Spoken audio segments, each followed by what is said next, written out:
और हम देखेंगे परमेश्वर के वचन में। और आज का जो हमारा टॉपिक है वो ये है कि अपनी जिंदगी में किसी भी इश्माइल को पैदा होने ना दे। किसको ना पैदा होने दे? इश्माइल को। इश्माइल को पैदा होने ना दे। आज का टॉपिक यही है कि अपनी जिंदगी में इश्माइल को पैदा होने ना दे। अगर इश्माइल पैदा होगा, अगर हाजरा पैदा होगी, अगर हाजरा आएगी तो इश्माइल भी क्या होगा? पैदा होगा। अगर इश्माइल पैदा होगा तो फिर पीढ़ी दर पीढ़ी क्या करेगा? तंग करेगा, और इतना तंग करेगा कि अंत तोड़ी तक तंग करेगा। तो इसलिए आज का जो वचन है वो यही है, अपनी जिंदगी में इश्माइल को पैदा नहीं करना। हालेलुया। तो ये हम परमेश्वर के वचन में से उत्पत्ति उसका 15 बाब और उसकी पहली आयत में हम देखेंगे उत्पत्ति उसका 15 बाब उसकी पहली आयत में यहाँ पर लिखा है, इन बातों के पश्चात यहोवा का वह वचन दर्शन में अब्राहम के पास पहुंचा है, अब्राहम मत डर, तेरी ढाल और तेरा अत्यंत बड़ा प्रतिफल मैं हूँ। अब्राहम ने कहा, अब ध्यान से सुनना, यहाँ पर खुदावंद पहली आयत में जब हम देखते हैं तो यहाँ पर खुदा ने कैसे बात की? दर्शन में। किसके साथ? अब्राहम के साथ। किसके साथ बात की? अब्राहम के साथ। किस जरिए से बात की? दर्शन के जरिए। जब एक मसीही, जब एक खुदा का बंदा खुदा के साथ चलता है, तो जब वो विश्वास के साथ चलता है ना, तो खुदा उनसे दर्शन के जरिए, सपनों के जरिए, वचन के जरिए, दुआ के जरिए, विश्वासियों के जरिए अलग अलग तरीकों से क्या करता है? बात करता है। हो सकता है जिस दिन आप परेशान हो, तो जिस दिन आपका दिल दुखी हो, नो हालेलुया, मेरी तरफ देखो, और जिस दिन आपका दिल दुखी हो तो आपको खुदावंद के ऐसा वचन दे देता है कि आपके दिल में क्या आ जाती है? शांति आ जाती है। होता है ना, हमारे सबकी जिंदगी में होता है, सब मसीहियों की जिंदगी में होता है। जब वो वचन खोलता है, जब वचन सुन रहा होता है, तो उसे तसल्ली बख्श क्या मिल जाते हैं? वचन मिल जाते हैं। फिर एक शांति आ जाती है उस वचन के द्वारा, तसल्ली मिल जाती है। फिर हमारा ध्यान भटका हुआ जो होता है ना, परेशान होता है, वो क्या जाता है? परेशानी से क्या हो जाता है? हट जाता है। फिर आप आगे बढ़ जाते हैं। ऐसे ही जब अब्राहम के मन में कुछ था, आगे पढ़ेंगे क्या था, वो क्या कह रहा था। तो जब अब्राहम के मन में कुछ था, तब परमेश्वर ने उसके साथ दर्शन के द्वारा बातचीत की। आज भी खुदावन अपने लोगों के साथ दर्शनों के द्वारा बातचीत कर रहा है, अंगवाकों के द्वारा बातचीत कर रहा है, मीन्स विश्वासियों के जरिए बातचीत कर रहा है, वचन के द्वारा बातचीत कर रहा है, अपने लोगों के द्वारा बातचीत कर रहा है, और दर्शन के द्वारा बातचीत कर रहा है, सपनों के जरिए बातचीत कर रहा है। हालेलुया, बातचीत कर रहा है। और खुदा का तरीका है अलग अलग तरीके से क्या करने? बातचीत करने।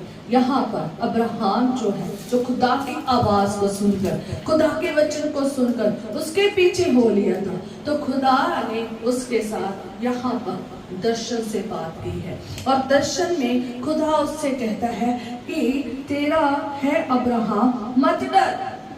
खुदा कोई कारण होता है जब आपके पास आकर कुछ कहता है, जब आपके पास आकर कुछ कहता है, हालेलुया, तब क्या होता है?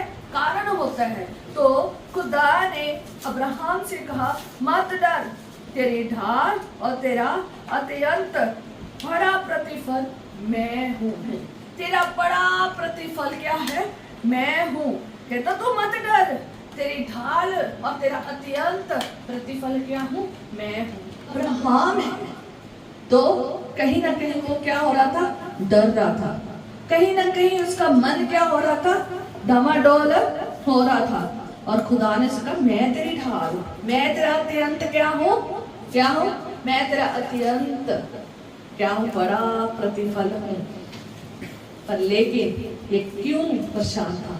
ये क्यों ये डर रहा था? क्यों डर रहा था? क्योंकि इसके पास औलाद नहीं थी। उम्र क्या हो रही थी?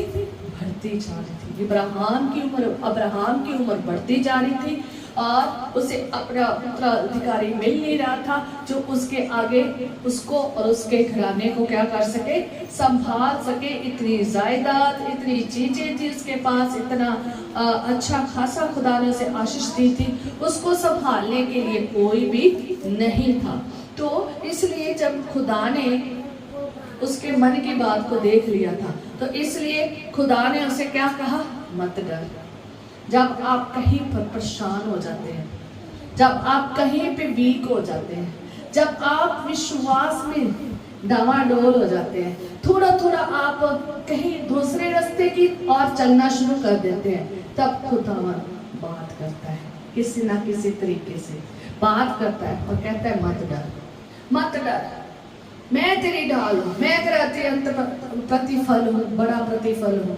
आयत में लिखा है, अब्राहम ने कहा, है प्रभु यहोवा, मैं तो निर्वंश हूँ और मेरे घर का वारिस ये दमिश्क वासी एलीएजेर होगा, अतः तू मुझे क्या देगा, तू मुझे क्या देगा। अब खुदा ने, अब जब 12 में पढ़ोगे ना, इसी उत्पत्ति की 12 में पढ़ोगे, हमने पढ़ना नहीं है, 12 में पढ़ोगे ना, तो खुदा ने इसके अंश को बरकत देने का, इसका बड़ी आशीष देने का, वंश को आशीष देने का क्या किया था, वायदा किया था। पर लेकिन ये कहीं ना कहीं क्या हो रहा है, कमजोर हो रहा है। क्यों? क्योंकि इसकी उम्र क्या हो रही है, बढ़ रही है, इसकी बीवी की उम्र क्या हो रही है, बढ़ रही है, और जहां जो अब अनहोना लगना इसको क्या हो गया है, शुरू हो गया है। इसलिए इसने क्या सोचा है कि अब उसका उत्तराधिकारी कौन बनेगा, दमिश्क वासी एलीएजेर होगा। कहते हैं कि जो एलीएजेर है शायद इसकी फैमिली का ही कोई पर्सन है, और कुछ लोग कहते हैं ये दास है। पर लेकिन जब आप आगे पढ़ोगे तो लिखा है कि 3रे आयत में, और अब्राहम ने कहा, मुझे तो तूने वंश नहीं दिया, और क्या देखता हूँ कि मेरे घर में उत्पन्न हुआ एक जन मेरा वारिस होगा। मतलब भी मेरे घर में उत्पन्न हुआ, क्योंकि ये एलीएजेर के बारे में इतना कुछ लिखा नहीं है, पर कहते हैं कि ये जो एलीएजेर है ना, वो उसके घर का ही, फैमिली का ही कोई सदस्य था, और उसी का बच्चा आगे उसका क्या बनना था। उसने ये सोच लिया था, अब्राहम ने ये सोच लिया था कि अब यही क्या बनेगा, उत्तराधिकारी, इसका बच्चा ही क्या बनेगा, उत्तराधिकारी बनेगा। पर परमेश्वर ने क्या सोचा था, आइए देखेंगे। और लिखा है आगे 4 आयत में पढ़ेंगे, तब यहोवा का ये वचन उसके पास पहुंचा, ये तेरा वारिस ना होगा। क्या? ये तेरा वारिस। अब तेरा वारिस कौन होगा, ये खुदा बता रहा है उसे, ये तेरा वारिस ना होगा, तेरा जो निज पुत्र होगा वही तेरा वारिस होगा। खुदा ने उसे औरों का बच्चे का और लोगों का बच्चा देने के लिए वारिस नहीं बनाना था। खुदा ने उसका निज पुत्र को क्या बनाना था, वारिस बनाना था। हालेलुया। खुदा चाहता है कि तुम्हारी निज वारिस हो, तुम्हारी आशीष अपनी हो, दूसरों से आशीष लेकर नहीं, बल्कि तुम्हारी खुद की क्या हो, आशीष हो। इब्राहिम किसको बनाना चाहता था, अपना उत्तराधिकारी, अपने वंश का वारिस किसको बनाना चाहता था, अपने घर का, परिवार, चीजों का वारिस किसको बनाना चाहता था, दमिश्क वासी के एलीएजेर को। ठीक है, पर लेकिन उसका वारिस बनाना चाहता था, एलीएजेर का वारिस बनाना चाहता था, बच्चे का वारिस बनाना चाहता था। ठीक है, पर लेकिन खुदा कहता नहीं, ये तेरा वारिस नहीं होगा, तेरा निज पुत्र तेरा क्या होगा, वारिस होगा तेरा। और 5वीं आयत में खुदा ने उसे कितनी आशीष देने का वादा किया, वहां पर पढ़ेंगे। और उसने उसको बाहर ले जाकर, कहाँ ले गया, बाहर, तंबू से कहाँ ले गया, बाहर। जब बाहर लेकर गया तो वहां पर खुदा ने उससे कहा, क्या कहा, कहता आकाश की ओर दृष्टि करके तारागण को गिन। किसको गिन, तारागण को गिन। आकाश को दिखाया, ये आकाश को देख, ये तारों को गिन, इन तारों को क्या कर, गिन। और क्या तू गिन सकता है, क्या तू उनको गिन सकता है, खुदा ने क्या कहा? आकाश की तरफ देख, क्या तू इन तारों को क्या कर सकता है? गिन सकता है? क्या तू इनको गिन सकता है? कहता आगे परमेश्वर के वचन में लिखा है, फिर उसने उससे कहा, तेरा वंश ऐसा ही होगा। कि कैसे होगा? कि आकाश के तारे जैसे गिने नहीं जा सकते, वैसे ही क्या होगा? तेरा वंश होगा, गिना नहीं जाएगा। हालेलुया! इतना बड़ा वंश होगा। ये एक पुत्र के लिए क्या कर रहा है? क्या कर रहा है? आंसू उम्मीद लगा के एक पुत्र के लिए बहुत कुछ कर रहा है। एक पुत्र पाने के लिए ये किसी और के पुत्र को लेना चाह रहा है, पर परमेश्वर क्या कहता है? वो तेरा वारिस नहीं होगा, तेरा निज पुत्र तेरा वारिस होगा। खुदा चाहता है कि आपका निज, आपको जो खुदा आशीष देगा वो ही निज तुम्हारा वारिस है, वो ही निज वस्तुएं तुम्हारी है, वो ही निज आशीष क्या है? तुम्हारी है। दूसरी आशीषें जो लोगों के ऊपर भरोसा रखते हो वो तुम्हारी आशीषें नहीं है। हालेलुया! परमेश्वर उसे बड़ी आशीष देना चाहता है। कितनी आशीष देना चाहता है? वो एक चीज के लिए तरस रहा है, एक बच्चे के लिए तरस रहा है। परमेश्वर उसे कितने देना चाहता है? आकाश के तारों के समान। जैसे हम आकाश के तारे नहीं गिन सकते, इतनी औलाद खुदावंद उसे देना चाहता है। हालेलुया! आप एक आशीष के लिए एक मनुष्य के पास जा रहे हैं कि मुझे सहायता कहाँ से मिलेगी? यहाँ मिलेगी। पर लेकिन उसका खुदा की तरफ से ध्यान हटकर किसके ऊपर हो गया? दमिश्क वासी के ऊपर हो गया। खुदा ने वहीं पर उसे क्या दिया? दर्शन दिया। मत डर, मैं तेरी ढाल, अरे अत्यंत क्या हूँ? अत्यंत बड़ा प्रतिफल हूँ। खुदावंद प्रतिफल देना जानता है। वो आपकी ढाल बन जाते हैं, वो आपका सहायता करने वाला बन जाता है। आपको कोई भी दुनिया की ताकत हार्म नहीं कर सकती। हालेलुया! आपका नुकसान नहीं कर सकती। याद रखें, खुदावंद आपको कितनी आशीष देना चाहता है।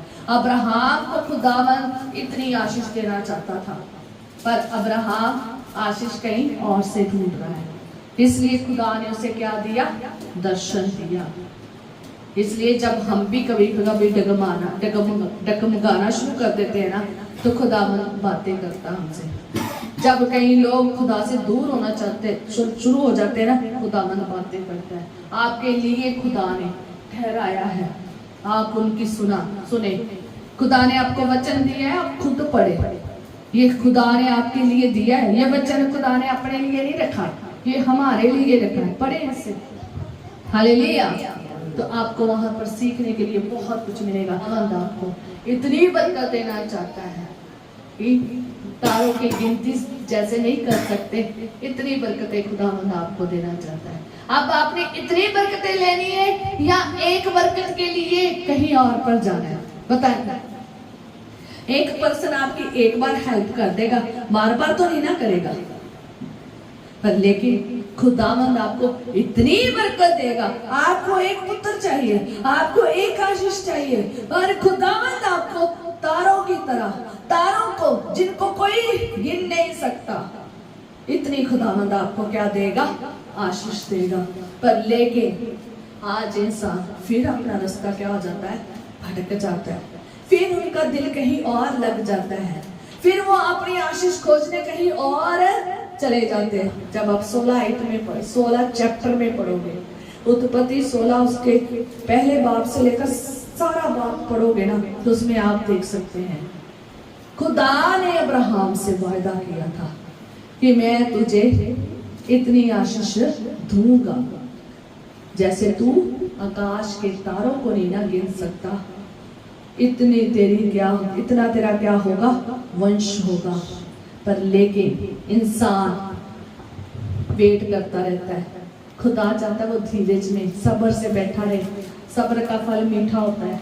हमने की नहीं, जब लोगों का सब्र टूटना शुरू हो जाता है तो फिर वो अपना रास्ता निकालना शुरू कर देते हैं। और कैसा रास्ता निकालते हैं? चैप्टर 16 में देखेंगे, उत्पत्ति 16 में। तब सैरा ने एक काम किया, एक दासी को चुना। उसका नाम क्या था? हाजरा। और वो कहाँ की थी? स्पेशल खुदा के वचन में लिखा है कि अब्राहम की, पढ़ देते हैं उत्पत्ति 16 उसकी पहली बात। अब्राहम की पत्नी सैरे के कोई संतान ना थी और उसके हाजरा नाम की एक मिस्री दासी थी। कौन थी? मिस्री दासी थी। कौन थी? कहां से आई थी? वहां से थी उसकी दासी, मिस्री दासी थी। अब उसकी कहानी तो नहीं है वो कैसे खरीदी गई या कैसे लाई गई, ये तो नहीं है, पर इतना जो खुदा के स्पेशल वचन में लिखा है कि हाजरा नाम की मिस्री दासी थी। किसकी? सारा की।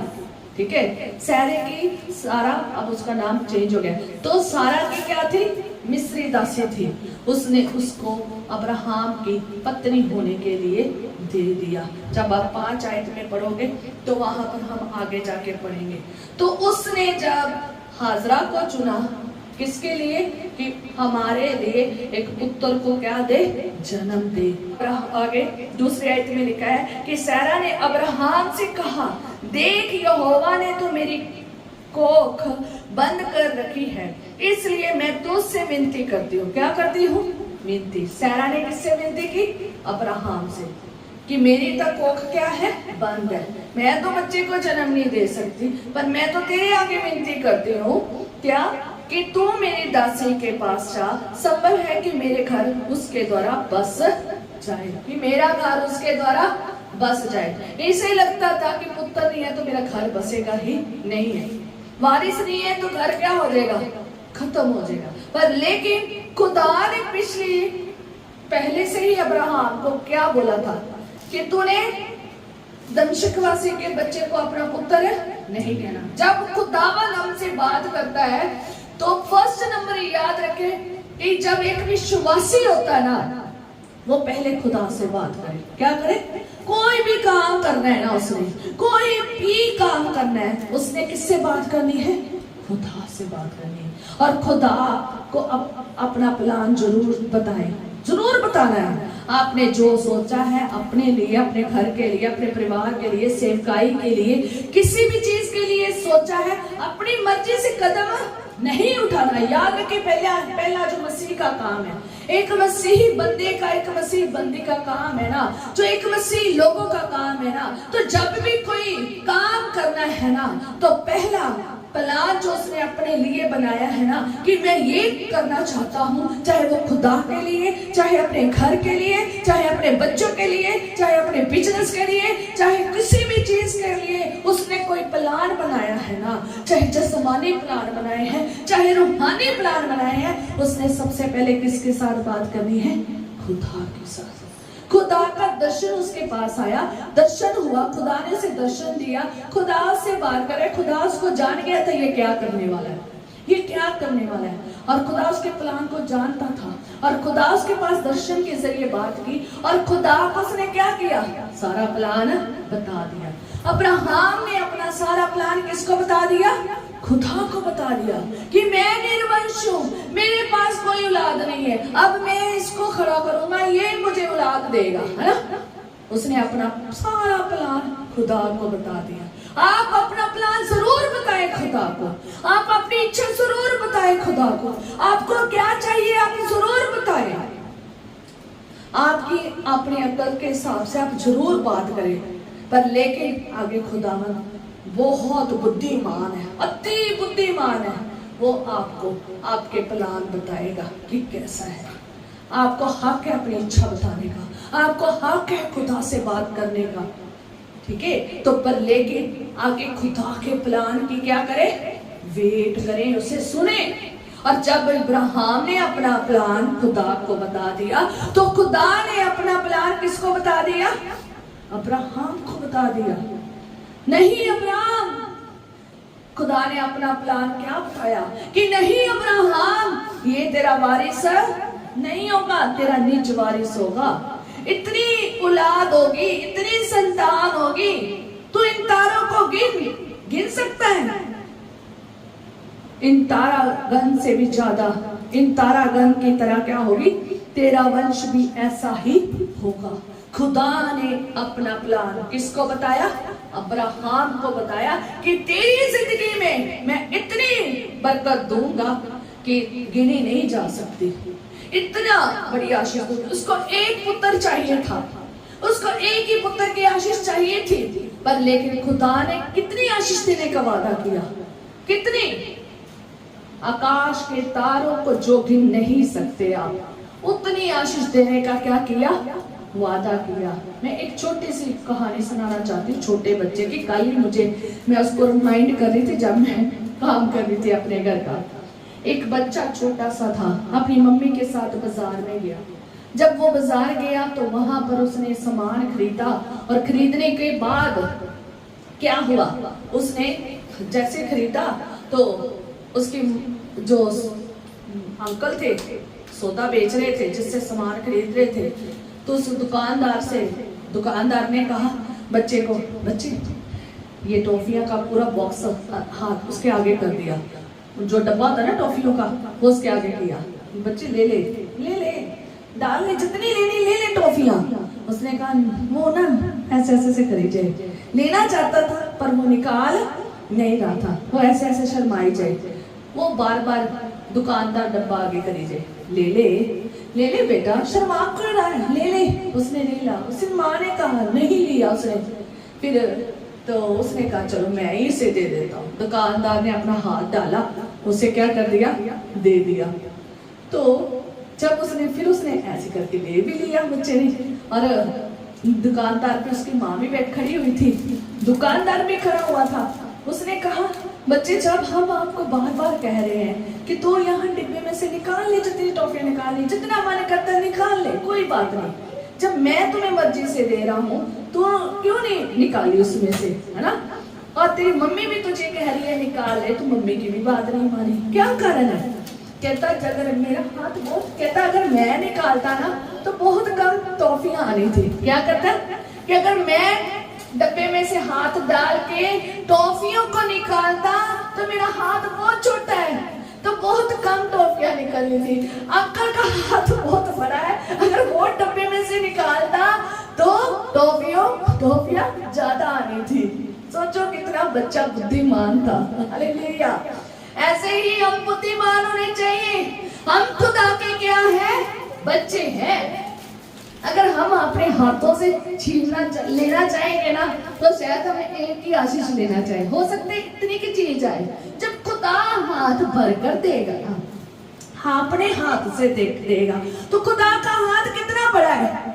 कोई छोटा है, खुदा का हाथ छोटा नहीं है। कहता मेरा हाथ छोटा नहीं है जो तुम्हें बचा ना सके। हालेलुया। इसलिए खुदा के हाथों से ले आशीष। खुदा कैसे देना चाहता है, जैसे तारागण के तारों के समान, जिनको कोई गिन नहीं सकता। इन तारों के समान जिनको तारों को कोई गिन नहीं सकता, खुदा भी ऐसे आशीष देना चाहता है। हालेलुया। पर लेकिन फिर भी इंसानों के ऊपर क्या करता है, भरोसा करता है। जब आप खुदा के प्लान को सुन लेते ना, उसको अपने दिल में और दिमाग में घर कर ले कि खुदा ने मुझे वादा किया ये आशीष देने का, और उसके ऊपर क्या करे, अमल करे। वो आपके हृदय में से निकलनी नहीं चाहिए। हालेलुया। क्या नहीं चाहिए, निकलनी नहीं चाहिए। इसे दर्शन दिया, उस दर्शन की ओर मैं नहीं जाऊंगी। वहां पर खुदा ने इससे बात की, नींद में क्या, भारी नींद में खुदा ने आगे अब्राहम के साथ बात की। मैं वहां नहीं पढ़ूंगी, इसी 15 की 12 में पढ़ सकते हैं, पर मैं 16 में ही जाऊंगी। क्या हुआ जब देखा कि खुदा ने इन्हें औलाद देने में थोड़ा वक्त लगा दिया है, तो इन्होंने क्या ढूंढी, एक मिस्री दासी ढूंढी, हाजरा ढूंढी। किसने ढूंढी, सैरा ने। और किसके आगे विनती की, अब्राहम के आगे, और कहा कि मेरी तो कोख बंद है, इसलिए मैं तुझसे विनती करता हूँ। खुदावंद तुम्हारी कोख में से बरकत देना चाहता है। कहाँ से देना चाहता है, तुम्हारी कोख में से बरकत देना चाहता है। पर लेकिन ये किसी और की कोख से क्या लेना चाहते हैं, बरकत लेना चाहते हैं, याद रखें, हर बंदा, हर बुजुर्ग, हर जवान, हर एक बच्चा, हर एक जवान, बुजुर्ग और क्या नौजवान, सब ध्यान रखें, बूढ़े बच्चे जवान, खुदावंद आपकी बरकत देना चाहता, आप में से बरकत देना चाहता है। सैरा ने ढूंढा, उसके साथ कौन मिल गया? अब्राहम मिल गया, अब्राहम भी मिल गया। पहले अब्राहम ने एक प्लान बनाया, खुदा ने उसे मना कर दिया, फिर मान गया, फिर इन्होंने खुदा के प्लान को याद नहीं रखा, फिर दूसरी बार इन्होंने प्लान बना लिया। अब फिर एक औलाद लेने का प्लान बनाया, खुदा से पूछा नहीं, पहले खुदा को बताई ये बात, दूसरी बार प्लान बनाया, खुदा को बताया नहीं कि अब हम किसको लेकर आ रहे हैं? हाजरा को। पहले दमिश्क वासी एलीएज़र को, अब किसको ढूंढ लिया? हाजरा को। खुदावंद ने मना किया था, तेरा नीच होगा। फिर इन्होंने अपना प्लान बनाया, और इस प्लान में खुदा से कोई बात नहीं, खुदा से नहीं पूछा, खुदा को नहीं बताया, पर लेकिन अपनी मर्जी से सैरा ने किसको ढूंढा? हाजरा मिस्री को ढूंढा और इब्राहिम के पास भेज दिया। औलाद तो क्या हुई? गर्भवती हुई। जैसे वो गर्भवती हुई तो क्या हुआ? वहां पर प्रॉब्लम होनी शुरू होगी। वहां पर क्या होनी शुरू होगी? प्रॉब्लम होनी शुरू होगी। देखेंगे, पढ़ेंगे, 5वीं आयत, 4थी आयत में ही पढ़ेंगे। तो जैसे ही वो गर्भवती हुई तो उसके बाद कि मैं हाजरा के पास गया और वह गर्भवती हुई, और जब उसने जाना कि वह गर्भवती है, तब मैं अपनी स्वामी को तुच्छ दृष्टि से देखने लगी। क्या करने लगी? तुच्छ तरीके से क्या करने लगी? देखने लगी। अब अभी मिस्र की जो दासी थी, किन्होंने चुनी थी? जब मिस्री को चुन लेते हो ना, फिर बड़ी आफत आती है। याद रखें, जब मिस्र के देश की तरफ जाना शुरू कर देते हो ना, तो गुलामी की तरफ जाना शुरू कर देते हो। जब आप मिस्री को किसी को ढूंढ लेते हो ना कि वो आपके लिए उत्तराधिकारी ढूंढे, तो फिर आप सोच लो कि मिस्रियों ने इस्राएलियों के साथ क्या किया था। पूरा गुलाम बना दिया था, उनके बच्चे भी मार दिए थे, मारे थे ना, बच्चे भी मार दिए थे, खाने को दिक्कत, हर चीज की क्या थी? परेशानी थी, रोना था। खुदावन ने उनके रोने को सुना था। इसलिए याद रखें, अपने लिए कोई भी ऐसा काम ना करे जो खुदा ने आपके प्लान में नहीं रखा है। यहाँ पर प्लान बना, इन्होंने किसको ढूंढ लिया? मिस्री को। आज खुदा के लोग मिस्री बहुत ढूंढ रहे हैं कि उनकी सहायता यहाँ से मिल जाए। मिस्री ढूंढ रहे हैं कि ये हमारी क्या करेगा? हेल्प करेगा, हमारे लिए पुत्र देगा। अब खुदा ने कहा था कि तेरा नीच पुत्र होगा। अब नीच पुत्र को कैसे पैदा किया? किसी दासी के द्वारा, किसी दासी के द्वारा। खुदा, उन्होंने नीच तो ले लिया, ठीक है, इब्राहिम का अपना पुत्र तो ले लिया, पर किसके द्वारा? दासी के द्वारा। आज हम भी खुदा के वायदों के अनुसार नहीं, थोड़ा सा उल्टा चलना शुरू कर दे। खुदा ने हमें ऐसे कहा था, हमने अब ऐसे कर दिया है। हम भी एक तरीका, नीच तरीका ढूंढ लेते हैं, नीच आशीष पाने का नया जो तरीका ढूंढ लेते, जो खुदा ने प्लान नहीं बनाया था। जो खुदा समझने लगी तुच्छ, बुरा समझने लगी, गंदा समझने लगी, नीच समझने लगी।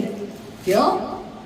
कि वो आशीष जिसके लिए सैरा इतने सालों से वेट कर रहे थे, अब उसको कौन पैदा कर रहा है? एक दासी, एक मिस्री और एक उनकी नौकरानी पैदा कर रही है। वो मालकिन तो बनेगी ना, क्योंकि वो मालकिन का क्या बना रही है? क्या पैदा कर रही है? उत्तराधिकारी बना रही है। इतने सालों बाद उनके घर में क्या आई थी? खुशी। अब बच्चा पैदा हो, औरत गर्भवती हो, बच्चे की पता चलेगी आशीष मिल रही है, कितनी खुशी होती है ना। ऐसे ही वहां पर भी खुशी हुई होगी ना। अब्राहम के इतने सालों बाद खुशखबरी मिले कि क्या होने वाली है? औलाद पैदा होने वाली है। क्या खुशियां नहीं हुई होंगी? हुई होंगी।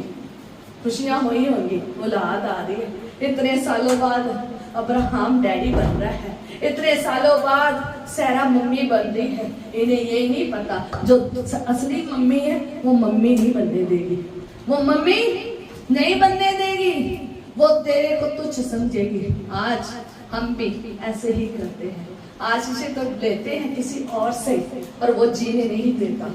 क्या नहीं देता? जीने नहीं देता। अगर आप किसी से कुछ ले लेगे ना तो वो सुना सुना के तुम लोगों का क्या कर देगा? आप देगा, तेरे लिए मैंने ये किया, तेरे लिए मैंने ऐसे पैसे भेजे, तेरे लिए मैंने फलाना कर दिया, तेरे लिए मैंने वो कर दिया। पर खुदा ऐसा नहीं है। खुदा दे के कभी भी क्या नहीं कहता, तुम्हें ऐसे नहीं सुनाता जैसे क्या सुनाते हैं इंसान। जैसे ये कर रही थी वैसा खुदा नहीं करना था। जब खुदा ने आशीष देनी थी ऐसा नहीं होना था। तो याद रखें कि जब हम देखते हैं कि ये सैरा को क्या समझने लगी, तुच्छ। अब तुच्छ समझने लगी तो सैरा को बहुत बुरा लगा, क्योंकि बच्चे की आने की इतनी खुशी थी, इतनी सारे मैंने कल बैठी जब ये वचन लिख रही थी तो मुझे मन में आया कि जब बच्चा पैदा होता है तो माँ बाप खुश हो जाते हैं, है ना, दादा दादी खुश हो जाते हैं, जितने घर में मेंबर रहते हैं वो खुश होते हैं, चाहे दूध रेडे में बैठे हो वो भी क्या हो जाते हैं, खुश। अब अब्राहम के पास इतना बड़ा झुंड था, इतने नौकर चाकर, इतना कुछ था, कितना जश्न भी बड़ा हो सकता है, बड़ी खुशी हुई हो सकती ना। इतने सालों के बाद अब्राहम को आशीष मिली है, वो क्यों ना खुश होगा, है ना। जिसके लिए वो क्या कर रहा है, तड़प रहा है, उसे क्यों ना मिलेगी, क्यों ना खुश होगा, उसे तो खुशी होगी। पर लेकिन इस खुशी में कुछ ना कुछ गड़बड़ी होगी। क्या होगी है? कोई बात नहीं, हालेलुया। इस खुशखबरी में क्या होगी है? कुछ ना कुछ गड़बड़ी होगी है। ये आशीष में कुछ ना कुछ क्या होगी है? गड़बड़ी होगी है, क्योंकि आशीष सीधे तरीके से नहीं लेगी, आशीष उल्टे तरीके से लेगी है। इसलिए क्या हुआ, वो हाजरा दासी मिस्री तंग करना शुरू कर दिया। जैसे इसराइलियों को मिस्रियों ने तंग करना शुरू कर दिया, इसी प्रकार ये मिस्री ने भी, ये हाजरा थी, इसने भी क्या करना शुरू कर दिया, किसको तंग करना शुरू कर दिया, सारा को तंग करना शुरू कर दिया। उसे तुच्छ समझने लगी, क्योंकि वो जिस काम को कर रही थी ना तो वो एक बड़े लेवल का था, खास किस्म का था, उत्तराधिकारी को पैदा कर रही थी, एक वारिस दे रही थी। उसकी तो केयर बढ़ गई होगी ना, उसे संभाल रखते होगे, उसके लिए पता नहीं क्या फल, क्या फ्रूट, क्या अच्छा स्थान, सब कुछ अच्छा जैसे एक मालिकिन को दिया जाता है वैसे दिया होगा, खुशियां पी गई होगी। तो इतनी खुशी मिले एक नौकरानी को, एक दासी को, इतनी खुशी मिले तो वो फूलेगी ना, फूलेगी, उसे लगेगा अब मैं खास हूँ, क्योंकि अब मालकिन जो कर नहीं ना सकी, अब मैं मालकिन बनूंगी, क्योंकि मेरा पुत्र क्या होगा, वारिस होगा, वो संभालेगा, वो मेरे हस्बैंड अब्राहम को संभालेगा, वो सब कुछ करेगा, संभालेगा, सब कुछ वो संभालेगा। फिर क्या होता है, हम 5 आयत में पढ़ते हैं, ये तुच्छ तो समझने लगी। सोचो कि जब इतना अहमियत किसी को मिले इतने बड़े काम के लिए तो घमंड और ये चीजें आनी शुरू हो जाती है, आनी शुरू हो जाती है, बड़ा घमंड आना शुरू हो जाता है, बड़ी अकड़ बढ़ जाती है। वाह, सारे मेरे पीछे बढ़ रहे हैं, कोई मेरे लिए फल लेकर आ रहा है, गर्भवती लिए कोई फल लेके आ रहा है, कोई कुछ कर रहा होगा, कोई कुछ कर रहा होगा, अहमियत बढ़ गई। और इस मिस्री में मालकिन को भी क्या बनाना शुरू कर दिया, एक दासी के समान समझने लगी, तुच्छ समझने लगी, बेकार समझने लगी, कुछ नहीं समझने लगी, रोता करने लगी और घमंडी होगी। समझा नहीं कि मैं एक दासी हूँ, नहीं समझा, सिर्फ मैं बच्चे को पैदा करने के लिए आई, पर लेकिन अधिकारी समझने लगी। याद रखें 5वीं शब्द में 5 आयत में देखेंगे, तब सैरा ने अब्राहम से कहा, तब हस्बैंड वाइफ में लड़ाई होनी शुरू हो जाती है, तो अब तू मैं शुरू हो जाती है जब कोई हाजरा एंटर हो जाती है। हाजरा कोई भी हो सकती है, इस्माइल कोई भी हो सकता है, आगे मैं आपको बताऊंगी। तो तब क्या हुआ, 5 आयत में पढ़ेंगे, अपनी बाइबल को खोले, कोई भी बंद ना करे। तब सैरा ने अब्राहम से कहा, मैं जो मुझ पर उपद्रव हुआ वह तेरे ही सिर पर हो। अब ढूंढी किसने थी? ढूंढी तो किसने थी? हाजरा, सारा ने। विनती किसने की थी? सारा ने। और अब्राहम की पत्नी होने किसको दिया? सारा ने। और अब वो गर्भवती हो गई है, वो परेशान कर रही है, दिक्कत दे रही है, तुच्छ समझ रही है, नीचा कर रही है। अब लड़ाई वो किसके साथ कर रही है? अब्राहम के साथ। सारा अब्राहम के साथ क्या कर रही है? लड़ रही है। कि तब सारा ने क्या कहा? जो मुझ पर उपद्रव हुआ है। क्या हुआ है अंकल? का बाइबल से लिखा है उपद्रव जो मुझ मैं अब्राहम ਨੂੰ ਆਖਿਆ ਮੇਰੀ ਹੱਤਿਆ ਤੇਰੇ ਉੱਤੇ ਪਵੇ, ਮੈਂ ਆਪਣੀ ਗੋਲੀ ਨੂੰ ਤੇਰੀ ਹਿੱਕ ਨਾਲ ਲਾ ਦਿੱਤਾ ਅਤੇ ਜਦ ਉਸ ਨੇ ਵੇਖਿਆ ਕਿ ਉਹ ਗਰਭਵਤੀ ਹੋਈ ਹੈ ਤਾਂ ਮੇਰੀ ਕਦਰ ਉਹਦੀਆਂ ਅੱਖੀਆਂ ਵਿੱਚ ਘਟ ਗਈ। यहोवा नहीं, जो मुझ पर उपद्रव हुआ। मौत। मौत और कितना है ना डिफरेंस? मेरी हत्या तेरे पे।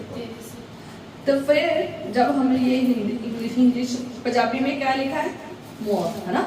तो जब हम हिंदी में लिखा है उपद्रव, मैं जो मुझ पर उपद्रव हुआ है, तो पंजाबी में लिखा है मौत। मेरी हत्या तेरे से। मेरी हत्या तेरे से। देखो कहाँ तक पहुंच गई बात? मौत तक। पंजाबी में मौत लिखा है, हिंदी में उपद्रव, और इंग्लिश में मैंने नहीं पढ़ा, और वहां पर हम फिर कभी देखेंगे। और कहते मेरा उपद्रव तुझ पर पड़े, मेरा उपद्रव तुझ पर, मैं जो मुझ पर उपद्रव हुआ है वह तेरे सिर पर हो। जो ये प्रॉब्लम्स, जो ये मौत मेरे ऊपर पड़ी है, वो तेरे ऊपर क्या हो? इसका जिम्मेदार कौन है? तू है। अब अब्राहम को जिम्मेदार बना रही है। कौन बना रही है? सारा। और कहती कि आगे लिखा है कि पर जब उसने जाना कि वह गर्भवती है। किसने जाना? हाजरा ने। कहती जब हाजरा ने जाना कि वह गर्भवती हुई है, तब वह मुझे तुच्छ समझने लगी। इसलिए यहोवा मेरे और तेरे बीच में न्याय करे। तेरे और मेरे बीच में क्या करे? न्याय करे। देखा, अब हस्बैंड वाइफ क्या कर रही है? लड़ रही है अपने हस्बैंड के साथ। किसकी वजह से? उस दासी की वजह से। किसकी वजह से? उस हाजरा की वजह से। अब लड़ रही है कि जो मेरे साथ हो रहा ना, तो यहोवा जो खुदा हमारा है ना, यहोवा वो तेरे और मेरे बीच में क्या करे? न्याय करे। कौन न्याय करे? यहोवा। जब हाजरा को चुना जा रहा था, तब यहोवा से पूछा नहीं जा रहा था। जब हाजरा को इब्राहिम के पास भेजा जा रहा था, ना इब्राहिम ने, ना सारा ने, ना हाजरा ने पूछा नहीं है। खुदा का आगे पूछा नहीं है, प्लान नहीं बताया और पूछा नहीं है। पर लेकिन अब क्या कह रही है? तेरे और मेरे बीच में यहोवा न्याय करे। हम न्याय के लिए किसको कह रहे हैं? बीच में किसको रख रहे हैं? यहोवा को। जब ये काम कर रहे थे, जब ये प्लान बन रहा था, जब ये आशीष के लिए हाजरा को ढूंढा जा रहा था और पूरा काम हो गया, तब यहोवा को याद भी नहीं किया। यह आज तभी जब आप खुदा को साथ लेकर नहीं ना चलते, तो याद रखे हाजरा चुन लोगे। खुदा मना कर रहे तुम चुन लोगे। खुदा से बिना पूछे काम करते हैं ना, सोचो आप बार बार याद करो एक बात कि जब आप बिना दुआ के बाहर निकलते हो, जब बिना दुआ के कोई काम शुरू करते हो, वो बनता नहीं है। नहीं ना बनता। अगर बन जाए, कोई मिल जाए, फिर वो क्या हो जाता है? गड़बड़। पैसे और ज्यादा लगते हैं, प्रॉब्लम्स और सहनी पड़ती है, दुख और सहने पड़ते हैं, पकाई और सहनी पड़ती है। कभी यहाँ प्रॉब्लम, कभी वहाँ प्रॉब्लम, कभी वहाँ प्रॉब्लम। याद रखें, क्योंकि आपने हाजरा को अपनी जिंदगी में रखा हुआ है, अपनी मर्जी से अपने अंदर एंटर होने दिया है। खुदा की मर्जी से आप चले नहीं, अपनी जिंदगी को सही से नहीं चलाया। तो क्या हुआ, मैं शॉर्टकट में बता देती हूँ। तब उसने बड़ी अच्छी बात की। अब्राहम कितना नाइस पर्सन था, कितनी अच्छी बात की। उसने कहा कि ये है, आयत पढ़ेंगे। अब्राहम ने सारा से कहा, देख तेरी देख तेरी दासी तेरे वश में है, जैसा तुझे भला लगे वैसा ही उसके साथ करना। तब सैरा उसको दुख देने लगी और वह उसके सामने से भागी। हाजरा को क्या कर दिया? भगा दिया। जैसे ही परमिशन मिली, कहां से? अब्राहम से। जैसे ही अब्राहम ने परमिशन दिया, तेरी दासी है, इसको तूने वश में रखना है, जैसे तुझे भला लगता तू वैसे ही कर। और भला उसको यही लगा कि उसने तंग करना शुरू कर दिया, और तंग इतना किया कि वो भाग गई। और जब भाग गई तो वो एक जंगल में चली गई। पढ़ते जाओ 7 में। तो वो जंगल में चली गई। तो वो जब जंगल में गई तो वहां पर आगे पढ़ते आप आ जाओ 10 पे। और वहां पर यहोवा के दूत ने उससे ये बात की। उसको आगे मरकुस ने अपनी सैरा ने हाजरा ने अपनी बात किसको बताई? दूत को बताई। आगे दूत ने भी, यहोवा के दूत ने भी उससे क्या की? बात की। तो खुदा ने हाजरा से भी एक वायदा किया था। क्या किया था? ये था, उसके दूत के जरिए वादा किया था कि मैं तेरे वंश को बहुत बढ़ाऊंगा। वो दासी के वंश को क्या करूंगा? बहुत बढ़ाऊंगा। खुदा ने हाजरा से कहा कि मैं तेरे वंश को बहुत बढ़ाऊंगा। बताओ क्यों कहा बढ़ाऊंगा? अब क्वेश्चन है तुम्हारे आगे, आंसर दो इसका। क्यों कहा खुदा ने कि मैं तेरे वंश को बढ़ाऊंगा? अब्राहम करके खुदा ने कहा था कि मैं तेरे वंश को क्या करूंगा? बढ़ाऊंगा। क्योंकि खुदावन पहले वादा कर चुका था। 15 की 5 में वादा कर चुका था कि मैं तुम्हें इतनी मतलबी संतान दूंगा कि जैसे तारे गिने नहीं ना जाते, तो उतनी ही तुझे क्या दूंगा? आशीष दूंगा। वैसा ही वंश तेरा होगा। खुदा ने वही वायदे को पूरा करने के लिए खुदा ने उसके वंश को भी क्या दी? आशीष दी। क्योंकि वो वंश किसका था? अब्राहम का था। हालेलुया। हाँ, पर लिखा है कि वह तू एक पुत्र को जन्म देंगी तो उसका नाम इश्माइल रखना, और वह गधे के समान होगा। किसके समान होगा? बनेले, गधे के। बनेले मतलब जंगली। हाँ, यहाँ पर गधा ने कहीं हिंदी है ना, तो पंजाबी में खोता है ना।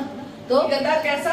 जंगली गधे के समान होगा। जंगली गधा, जंगली जितना भी जंगली अगर आता है ना, जब जंगली चीज आ जाती है ना, तो याद रखे वो तो कुछ ज्यादा ही खतरनाक, तो ज्यादा ही मत बुद्धि होगा। ठीक है, तो कहता तुम्हारा जो वह मनुष्य एक बनेले गधे के समान होगा, और उसका हाथ सबके विरुद्ध उठेगा और सबके हाथ उसके विरुद्ध उठेंगे, और वह अपने सब भाई बंधुओं के मध्य में बसा रहेगा। हाँ, बसा रहेगा। और परमेश्वर ने जो बच्चा पैदा होना था ना, उसका नाम बताया था। क्या था? इश्माइल। हाजरा के पुत्र का क्या नाम बताया? इश्माइल। और इश्माइल पैदा हुआ। फिर वो इश्माइल कैसा था? अपने सारे क्या था? कैसा था वो इश्माइल? गधे के समान, जंगली गधे के समान, और गधे के समान, और उसका हाथ सबके विरुद्ध उठेगा। ये खुदा ने उसे ऐसे ही आशीष दी, थोड़ी सी उल्टी आशीष दी, ऐसी आशीष दी कि सारी तरफ उसका हाथ उठेगा, और वो अपने सब भाई बंधुओं के मध्य में बसा भी रहेगा। याद रखें, हाजरा ढूंढी, दासी ढूंढी, मिस्री ढूंढी अपनी आशीष के लिए, पर आशीष हाजरा के पास ही रही। किसके पास नहीं रही? अब्राहम और सैरा के पास नहीं रही। याद रखें। पर लेकिन खुदा के दूत ने हाजरा के साथ बात की कि ऐसा मनुष्य होगा। सैरा ने गलत डिसीजन लिया, एक इश्माइल को पैदा होने के लिए उत्पन्न किया। इश्माइल पैदा कर लिया अपनी जिंदगी में। क्या कर लिया? इश्माइल पैदा कर लिया। और इश्माइल फिर सारे ऐसी विरोधता वाला बंदा था कि वो आज तक अब्राहम की औलाद के बीच में रह रहा है, बस रहा है और विरोधता कर रहा है। उसका हाथ आज भी खुदा के चुनी हुई कौम के विरुद्ध उठ रहा है। इसलिए इश्माइल को अपनी जिंदगी में पैदा ना होने दे। अब्राहम से 4 वंश निकले हैं। कितने वंश निकले हैं? 4। याद रखें, ऐसी कोई चीज पैदा ना करे, इश्माइल ना पैदा करे। ऐसा इश्माइल अपनी जिंदगी में ना आने दे जो आपकी संतान के पीछे हाथ दौड़कर पै जाए, पीढ़ी दर पीढ़ी आपके पीछे पड़ा रहेगा। जब आप आगे 17 में पढ़ोगे, 21 तक जब पढ़ोगे ना, 21 में जाके पढ़ लेना, तो 21 चैप्टर में भी पढ़ लेना, 17 चैप्टर में भी पढ़ लेना। सारा में जब ये पैदा हुआ, जब ये इश्माइल पैदा हो गया, उसके बाद कुछ समय बाद कौन पैदा हुआ? इसहाक पैदा हुआ। इसहाक पैदा हुआ और इसहाक के पैदा होने के बाद ये दोनों जने मिलके तंग करने शुरू कर दिए। किसको? उसके बेटे को। इन दोनों को तंग करना शुरू कर दिया। और जब ये बात 21 चैप्टर में जाके पढ़ लेना कि जब ये बात सारा को अच्छी नहीं लगी, जब उसे लगा कि हाजरा और इश्माइल, आप 21 उसकी 9 आयत में, उत्पत्ति 21 उसकी 9 में जाके पढ़ लेना कि हाजरा और इश्माइल को निकाला गया और इसहाक का जन्म 21 उसका पहले चैप्टर में पढ़ लेना। और जब आप 8वीं आयत में पढ़ोगे 21 की 8 में, तो तब लिखा है कि वह लड़का बहुत बढ़ता गया। कौन? इसहाक बढ़ता गया। और जब वो बड़ा हुआ तो ये जो हाजरा थी और जो ये जो इश्माइल था, ये इनके ऊपर हंसते थे और परेशान करते थे, तंग करते थे। और अब्राहम के साथ किसकी बात? अब्राहम के साथ सारा ने बात की और इसको निकल जाने के लिए बोला। किसको निकाल दो? इसको निकाल दो। अब किसको निकाल दो?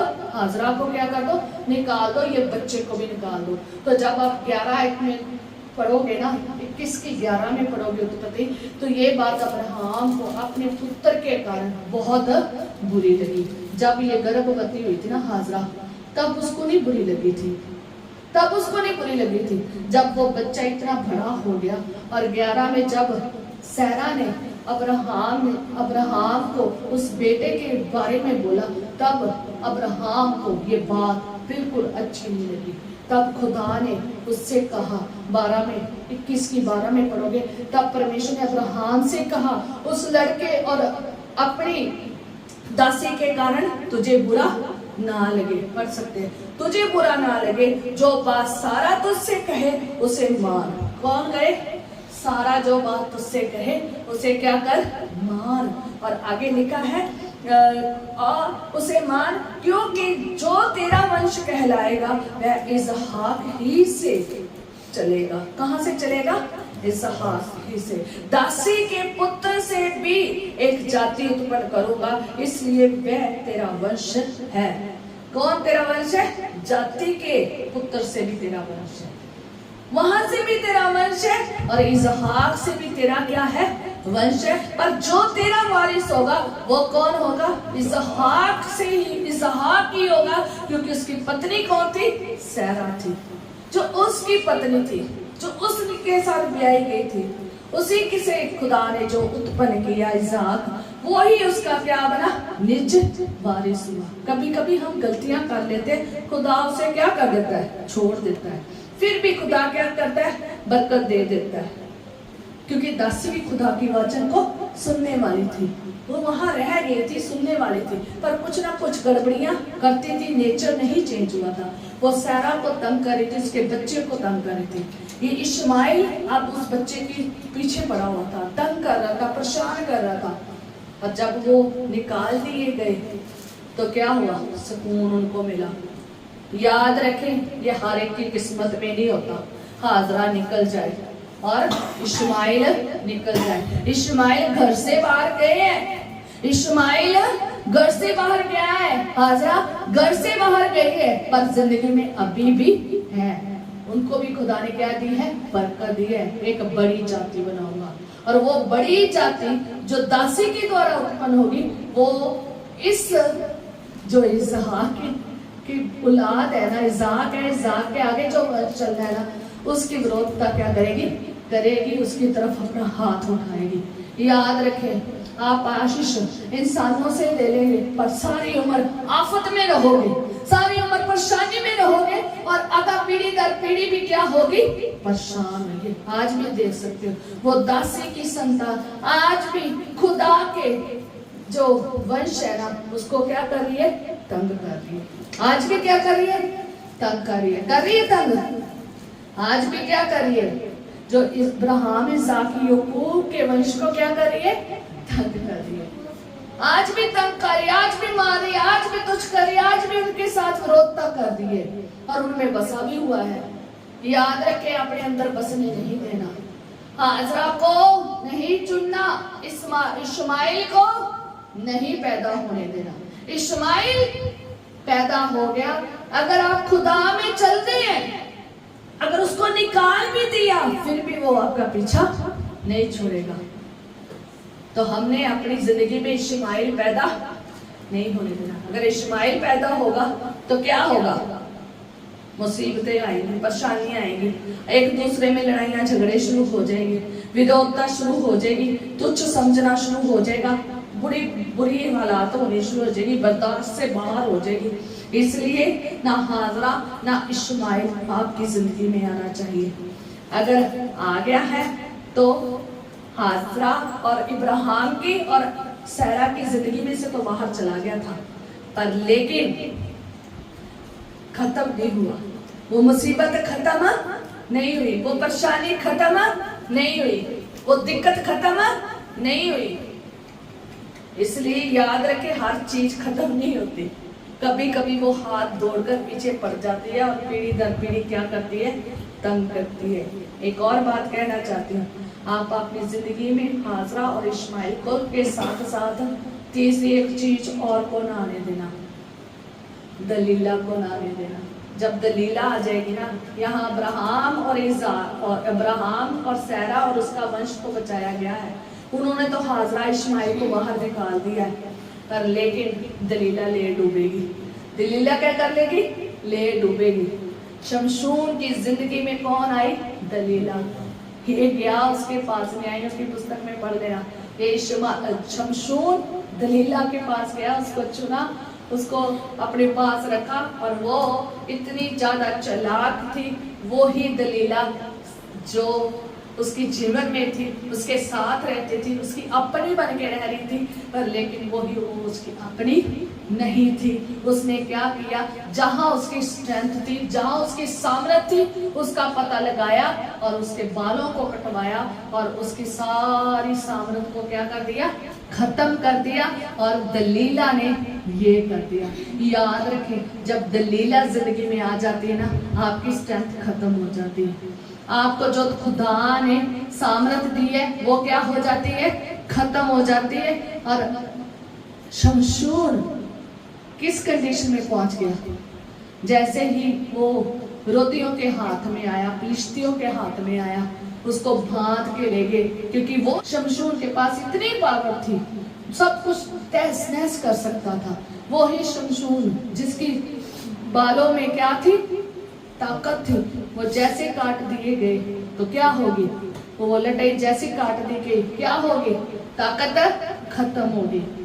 और क्या हुआ, उसको पकड़ के ले गए और उसको जाकर उसकी आंखें बाहर निकाल दी, बाहर निकाल दी, उसका बुरा हाल किया। और उसने खुदा से कहा, खुदावंद एक बार मुझे क्या दे दे, वो ही सामर्थ्य दे दे जो मुझे सामर्थ्य तूने दी थी। उसे बचपन से खुदा ने सामर्थ्य दी थी, कोई सामर्थ्य उसने मांगी, उसने उस जगह को हिलाया तो वो क्या होगी, जगह वहीं पे सब कुछ गिर गया और सब वो जहां लोग बैठे थे वो भी मर गया, आप भी मर गया, साथ लोग भी क्या हो गए, खत्म हो गए। याद रखें, दलीला आपकी जिंदगी में नहीं आनी चाहिए, दलीला आपकी जिंदगी में नहीं आना चाहिए। दलीला आएगी मार के जाएगी, पर लेकिन खुदा बहुत दयालु है। इब्राहिम की भी मदद की, किसकी की, शमशून की भी मदद की। खुदा अपने बंदों की आवाज को सुनता है। चाहे आपकी जिंदगी में हासरा आ जाए, चाहे आपकी जिंदगी में इस्माइल पैदा हो जाए, चाहे आपकी जिंदगी में दलीला आ जाए, जब आप खुदा से पुकारोगे ना, खुदा दलीला को किए हुए कामों को क्या कर देगा, तहस नहस कर देगा। जो आशीष आप खो चुके हैं, खुदावंद आशीष देगा, आप बड़ा काम करोगे। हालेलुया। इसलिए याद रखें, ये कितनी तकलीफ जनक चीजें हैं जब हमारी जिंदगी में आ जाती है और क्या कर देती है, तबाह कर देती है। क्या कर देती है, तबाह कर देती है। पैदा करना है हाजरा, लानी हाजरा घर में। अब कहोगे हाजरा है कौन है, इस्माइल है कौन है, हमारे तो, हम तो नहीं किसी हाजरा को लाते भाई, हम तो बड़े बंदे सही हैं। औरतें भी कहेंगी बड़ी, नहीं नहीं नहीं, हमारा पति जो है हमारा वही है। हमारा पति कहेगा नहीं मेरी बीवी एक ही बहुत है, ठीक है, दो दो नहीं मैंने रखनी है ना, एक ही बहुत है, मेरे से संभल जाए, है ना, दूसरी मेरे से संभल ही नहीं सकती। तो आज कहते हैं कि बच्चा बहुत है, मुझे दूसरा संभल नहीं सकता। अब याद रखें, अब हाजरा इस्माइल कैसे हमारी जिंदगी में आते हैं, 2 मिनट लूंगी। और ये है कि कोई ना कोई ऐसी चीज आप मनुष्यों से ले लेते हैं, खुदा से बिना पूछे प्लान बना लेते हैं। जो प्लान आपकी जिंदगी में खुदा के बिना पूछे होगा ना, तो जो खुदा ने मना किया आप वही करोगे ना, वही आपके लिए हाजरा, वही आपके लिए इस्माइल, वही आपके लिए क्या है, दलीला है। याद रखें, खुदा ने आपको किसी और से शादी करने के लिए नहीं कहा। आपने, खुदा ने एक एग्जाम्पल देती हूँ, खुदा ने आपके लिए एक विश्वासी लड़का रखा है। क्या रखा है, विश्वासी लड़का, विश्वासी लड़की रखी है। आप कहोगे नहीं, मुझे तो इस यही पसंद है, मैं यही चाहता हूं, तो क्या होगा, आगे ना दलीला घर के अंदर। खुदा की पसंद को क्या हटा दिया, पीछे किसको ले आए, दलीला को। याद रखे, जब दलीला के साथ शादी कर लोगे ना, दलीला सारी उम्र तंग करेगी। अगर एक विश्वासी अविश्वासी नाल शादी कर लेगा ना, वो सारी उम्र उस दलीला के साथ, उस हाजरा के साथ क्या रहेगा, दास बन के ही रह जाएगा। इसलिए दास नहीं बनना, उसे निकाले अपनी जिंदगी को। एक विश्वासी को विश्वासी के साथ ही शादी करनी है। एक विश्वासी को खुदा के हुक्मों के अनुसार चलना है, खुदा की इच्छा के अनुसार चलना है, खुदा के प्लान के मुताबिक चलना है। जब आप कोई भी प्लान खुदा के बिना पैदा करोगे ना, तो वो इस्माइल कहलाता है। इसलिए इस्माइल ना पैदा होने दीजिए, पीढ़ी दर पीढ़ी सफर करेगी। कोई भी चीज हो सकती है, कोई खाने की, कोई पीने की, कोई कुछ भी हो सकती है। मैं छोटी सी एग्जांपल दे देती हूँ कि जैसे कि मैंने एक विश्वासी अविश्वासी की बात की है, वैसे ही हम कई चीजों के पीछे भर जाते हैं, पैसे के पीछे भर जाते हैं, उसके पीछे पड़ जाते हैं, उसको अपना दास, उसको दासी, उसके दास बन जाते हैं, वो आपको काबू कर लेता है। ऐसे ही आप कई नशे के पीछे, ड्रग के पीछे, पाप के पीछे ऐसे दास बन जाते हैं जो निकलते ही नहीं है, और लोग उसमें क्या हो जाते हैं, मर जाते हैं। हर एक अब्राहम और सैरा नहीं है, हर एक शमशून नहीं है। याद रखे, जो शमशून है ना, जो विश्वासी है ना, वो ही हाजरा को निकालना चाहते हैं, वो ही जानते हैं हाजरा कैसे निकलेगी, इस्माइल कैसे निकलेगा, दलीला कैसे निकलेगी, कैसे सामने से फिर बनना है, कैसे सामने से बन के शैतान को खत्म करना है, वो ही सीखता है। इसलिए अपनी जिंदगी में कोई भी इस्माइल को आने ना दे, पैदा ना होने दे। आपके लिए, आपके परिवार के लिए क्या है, हानिकारक है। सबको मेरी तरफ से जय मसीह की। खुदा आपको बहुत बरकत दे। आए मैं प्रार्थना करूंगी। खुदावंद, मैं प्रार्थना करती हूँ इस सुंदर वचन के लिए। आज हमारे जीवन में आपने बताया है कि हमने तेरे प्लान के मुताबिक चलना है, तेरी इच्छा से चलना है, अपना कोई भी प्लान नहीं बनाना है। अगर हम अपना कोई प्लान बनाएं तो उससे तेरे साथ बातचीत करना बहुत ज़रूरी है। आपके प्लान की वेट करनी है कि आपने हमारे लिए कौन सा प्लान बनाया है। जो आपने हमारे लिए प्लान बनाया है उसी के मुताबिक चले। खुदा अपनी जिंदगी में कोई ऐसा ना प्लान बनाए जो हमारे लिए एक हाजरा बन जाए, जो हमारे लिए एक इस्माइल पैदा हो जाए। खुदा हमारी जिंदगी में बड़ा काम कर खुदा, कि हम अपनी जिंदगी में किसी भी मिस्री हाजरा को और किसी भी इस्माइल को पैदा ना होने दे। ऐसी गंदी बातें हमारी जिंदगी में से दूर हो जाए जाए यीशु के नाम से, और कभी पैदा ना हो। इश्माइल हमारी जिंदगी में कभी ना आने पाए।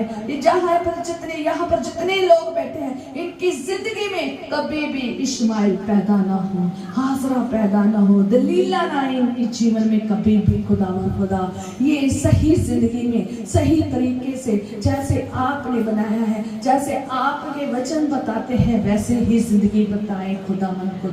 और खुदावन तुझ में बने रहे खुदावन, तेरी सुने, तेरे वचनों के अनुसार चले खुदावन, तेरी मर्जी को पूरा करें, अपनी मर्जियां ना करे खुदावन। खुदा आज हमने खुदावन यही वचन में सीखा है खुदावन यही सीखा है कि कोई भी अपनी जिंदगी में ऐसी चीज अपनी इच्छा के मुताबिक ना चले।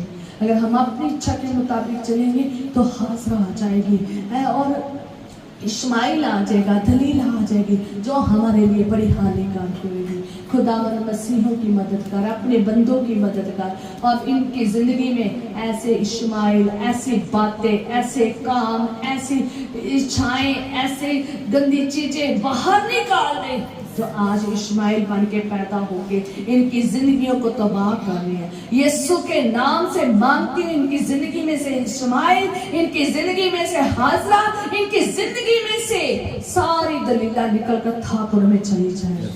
इनकी जिंदगी सही से गुजरे खुदावन, आशीषित गुजरे खुदावन, बरकत वाली गुजरे। जैसे खुदावन तुमने अब्राहम, इसहाक, याकूब को बरकत दी, वैसे पीढ़ी दर पीढ़ी इन्हें भी बरकत से भर खुदावन। तूने हमें चुना है खुदावन, हम तेरे हैं, तेरी संतान है खुदावन। तूने अब्राहम को मूल पिता कहा, बहुत सी जातियों का पिता कहा। आज हम उसी जाति में से, उसी वंश में से, उसी घराने में से है, विश्वासियों के घराने में से। इसलिए अपने विश्वासियों के ऊपर अपना बड़ा रहम कर, इनकी जिंदगियों में हर तरह की शैतानी कुव्वत निकाल दे, हर मिस्री, हर दास निकाल दे मेरे खुदावन, वो जो इनको बांध के बैठा है खुदावन। इनकी जिंदगी साफ सुथरी हो जाए, पवित्र हो जाए, शुद्ध हो जाए, सही हो जाए, आशीषित हो जाए खुदावन। आसमान के चौके इनके लिए खोल के बरकत दे, इतनी बरकत दे कि इनके पास रखने की जगह भी ना हो। रूहानी और जिस्मानी बरकतों से इन्हें सबको भरना खुदा, किसी भी अच्छी चीज की थोड़ ना हो। कोई बीमार है, परेशान है, दुखी है, लाचार है, कष्ट में, रोग में, लातों में, श्रापों में, यीशु के नाम से इनकी जिंदगी में से आउट होकर ठाकुर में चली जाए यीशु के नाम से, और ये रिहा हो जाए, बरकत पाए यीशु के जलाले नाम से। आसमान प्रभु इनके लिए खोल, इनके ऊपर अपना हाथ रख खुदावन, इन्हें ब्लेस कर खुदावन। आपके हाथ इनके ऊपर हमेशा बने रहे, दया वाला हाथ, शिफा वाला हाथ, आनंद वाला हाथ, रहम वाला हाथ हमेशा इनके लिए, इनके ऊपर बना रहे खुदावन। यीशु के नाम से हम मांगते हैं, आमीन।